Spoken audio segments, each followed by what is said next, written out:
You can sit right behind me if you like. Okay. You can sit right over here.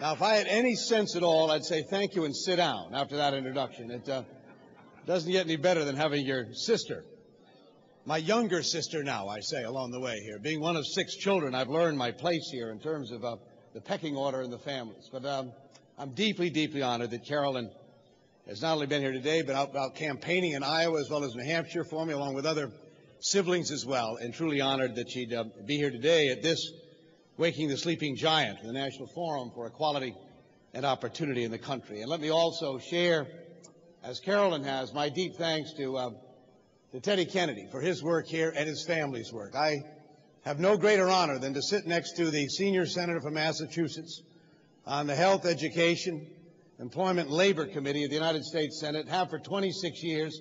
No greater champion, no greater fighter for people with disabilities and for all Americans than Senator Ted Kennedy, and his son carries that tradition on. So it's a great honor to be with him here today and talking about these critically important issues, and I thank all of you. And let me underscore as well my good friend Tony Coelho, who I had the pleasure of serving with in Congress. It has been an inspiration and a leader on these issues for so many years, and to underscore his points as I heard him make as I came into the room, and that is the importance of participating in this process of choosing nominees through the primary process here in New Hampshire, the caucus process in Iowa, being involved in the campaigns and the electoral process of our country. And I'm going to touch on this point in a minute here, talking, as Teddy already did and my sister did, about the Help America Vote Act and the critical role that people in this room and not in this room played in watching that piece of legislation become law, and the threats we face and challenges by those who wanted to water down or to eliminate the provisions under HAVA, which specifically deal with the disability community. So it's a great honor to be with you today. And again, my sister Carol, I should let you know that the only reason I'm standing here today is because of my sister Carol. I want you to know, being the 5th of 6 children, teasing earlier about being her older brother, I am responsible, or my presence is responsible, strictly because my sister Carolyn actually prayed for a little brother. And so I am here only because I had an older sister who prayed I might arrive here. And back in those days when I was born in the spring of 1944, Franklin Roosevelt was still President of the United States. And, of course, the story was, having served for such a long time, the doctor who delivered me in Willimantic, Connecticut, I was born with a caul, a C-A-U-L. Those of you in the medical profession know this is a thin veil of skin over you. It's supposed to be very, very good luck if you're born with a caul.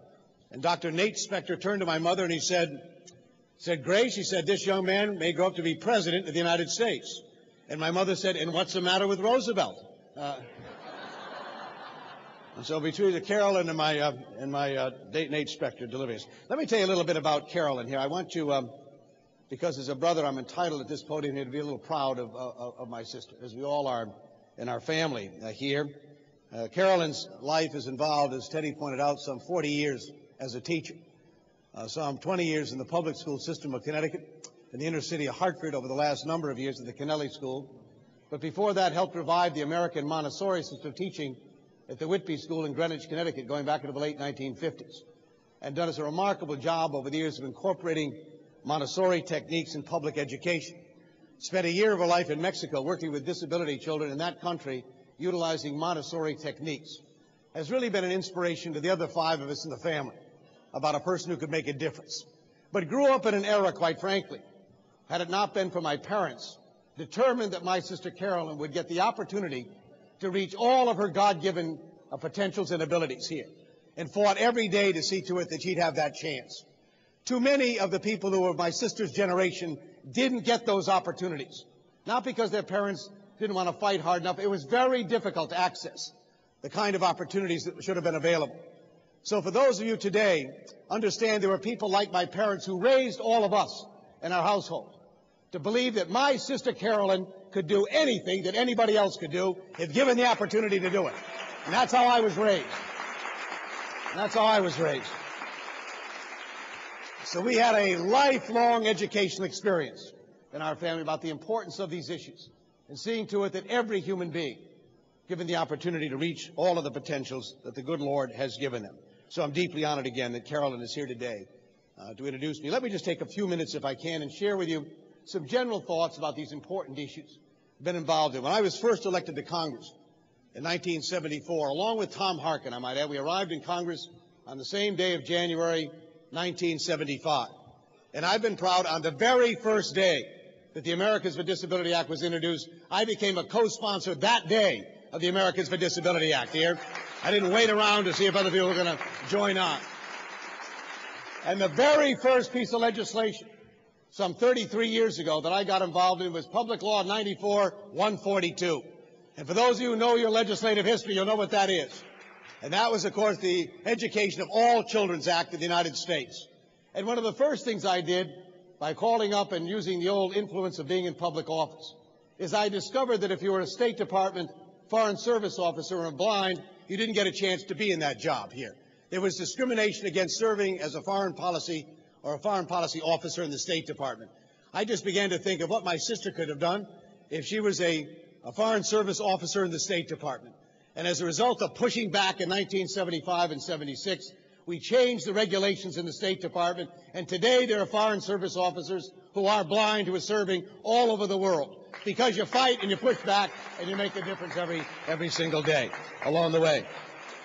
Well, obviously, look here, you have a wonderful opportunity in this audience and throughout this state and the country to make a difference in this debate we're having in the country, again, about the inclusiveness of our society.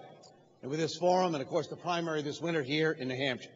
So today I want to spend a few minutes talking about how we can create opportunity, in my view, for every single American, how we can lift up and help produce results for those with disabilities in the workplace, in our health care system, in our communities, in every aspect of American life.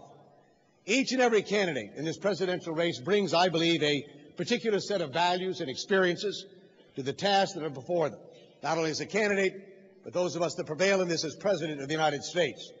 And so I wanted to share with you some of mine, to give you some idea of why I'm doing this, why I'm a candidate, and why I think I'm the right candidate at the right time to get the results we're all looking for. I suspect that if I asked each and every one of you in the audience here today what you cared most about not only in the upcoming election, but also what you wanted to see done in our country, it wouldn't be getting health care done, as important as that is, and I don't minimize it. It wouldn't even be about getting out of Iraq, as important as that is, and something I hope we're going to do sooner rather than later, as critical as that is, I would add. I suspect if I asked each and every one of you what's the single most important issue to you, I suspect you'd say it was your family, your children, the kind of world that the next generation is going to grow up in. What are we going to do on our watch to see to it, as a generation, that the coming generation will have greater opportunities and more abilities to achieve all of their potentials? My daughter Grace, I'm a rather late bloomer in the father business here. I have a 6-year-old and a 2-year-old. I tease audiences I'm the only candidate for the presidency that gets mail from AARP and diaper services here. I want you to know I have a broad interest in terms of constituent interest. But my daughter Grace was born on September 13, 2001. In fact, Jackie was on the way to the hospital early that morning after I had already gone to work, and as a result of seeing this smoke plume out of the Pentagon, turned the car around, and through the magic of modern medicine here, delayed delivery of Grace for 2 days. So instead of being born on September 11th in Arlington, Virginia, she arrived on the afternoon of September 13th. And when I picked her up that afternoon, it was my firstborn. I've done what every parent or grandparent or nephew or aunt has done throughout the ages. I looked at my new daughter and asked a very simple question. What kind of a world, what kind of a country is she going to grow up in? The world had just changed forever for all of us, 48 hours earlier. And I wanted to make sure that my child was going to have all of the opportunities and all of the dreams fulfilled, all of the hopes and aspirations that she might have to reach all of her potential as well. Would she grow up in a world where every American shared the same opportunities that she might have? Or would she live in an America that fails to live up to those promises? I feel a deep sense of responsibility as a father, and as an American, as I'm sure all of you, to do everything we possibly can during this moment of time you and I get to make this difference for our country and the world in which we live in. It comes deep inside, as I said earlier. My father was a prosecutor at the Nuremberg trials in Nuremberg, Germany. He raised his family talking about, among many things, the medical experimentations that the Nazis performed on people with disabilities in Nazi Germany during those 13 years, as he prosecuted the 21 defendants at Nuremberg. Around our dining room table and kitchen table, He raised his 6 children to understand the lessons of history, how in moments of time, well-educated, so-called cultured people can turn and do disastrous things, violent things to their fellow human beings, and that each generation bore a responsibility to stand up and to push back and to fight back. No victory is won forever. Each and every generation has to stand up and fight harder and harder to see to it that these rights and obligations that we bear as human beings will be defended and fought for.